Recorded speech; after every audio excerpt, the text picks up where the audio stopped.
We do first want to get you to that infamous video showing a 2-year-old in Indonesia puffing away on cigarettes. It is obviously disturbing, but we also wanted to know what the real story was behind that video. CBS News national correspondent Jeff Glor joins us this morning with the details. Hey, Jeff. Erica, good morning again. Our crew spent 2 days with that boy and his family, and it turns out, yes, that video is very real.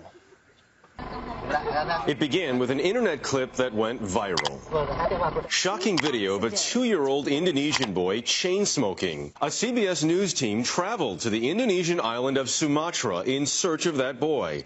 And just before midnight, our crew found 2-year-old Aldi Suganda in the quiet fishing village of Musi Banwasin, a lit cigarette in hand. At home, Aldi plays with toys and grips a bottle, but his tiny hands can also light a cigarette with the familiarity of a seasoned smoker. His parents, Rizal and Diana, say he started smoking at just 11 months old during daily trips to the market where they sell fish. He was being very fussy when we were there to sell, so we just let him play by himself. One day we followed him and found him hanging out at a cigarette stall. He had a cigarette in his hand, already lit. He already knew how to do it very well, like an adult. It was actually his own wish. Before long, Aldi was smoking more than 40 cigarettes a day. In fact, Aldi's mother says he often uses one cigarette to light up the next. But in Indonesia, Aldi may not be such a surprising case. Smoking is ingrained in the country's culture, the third largest tobacco consumer in the world. 1/3 of the population smokes, including many children. Over 31% of Indonesian children smoke a cigarette before the age of 10. Over 80% of Indonesians who smoke start as teenagers or younger. The reason is because the Indonesian government has completely failed to educate its public and has allowed the tobacco industry to engage in marketing practices that haven't been permitted in the United States for years. Nearly 170 nations have signed the World Health Organization's tobacco treaty calling for anti-smoking measures. But the Indonesian Ministry of Health has not conformed. Since Aldi, more videos have surfaced online of babies blowing smoke rings.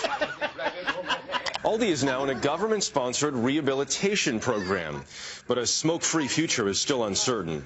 Aldi shows signs of severe addiction. His parents say he throws tantrums, hits his head on the floor, and becomes sick from withdrawal when he can't smoke. A child who's smoking many cigarettes a day can absolutely be addicted to nicotine.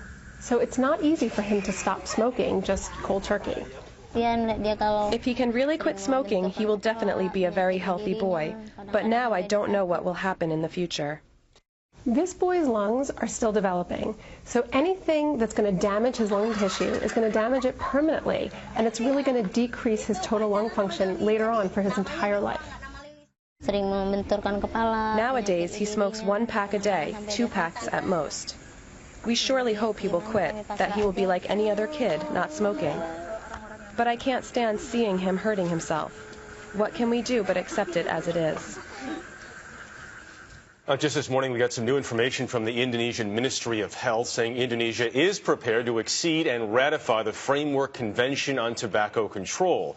But the Minister of Health is asking for patience while they determine the best way to implement its provision, they say. It's interesting, though, that they do have these programs to help people stop smoking, just not necessarily prevention measures. But in terms of Aldi, so we know he's in this program to help him. Overall, though, how is he? So he's working with this local health officer now in Indonesia, kind of like a nurse midwife.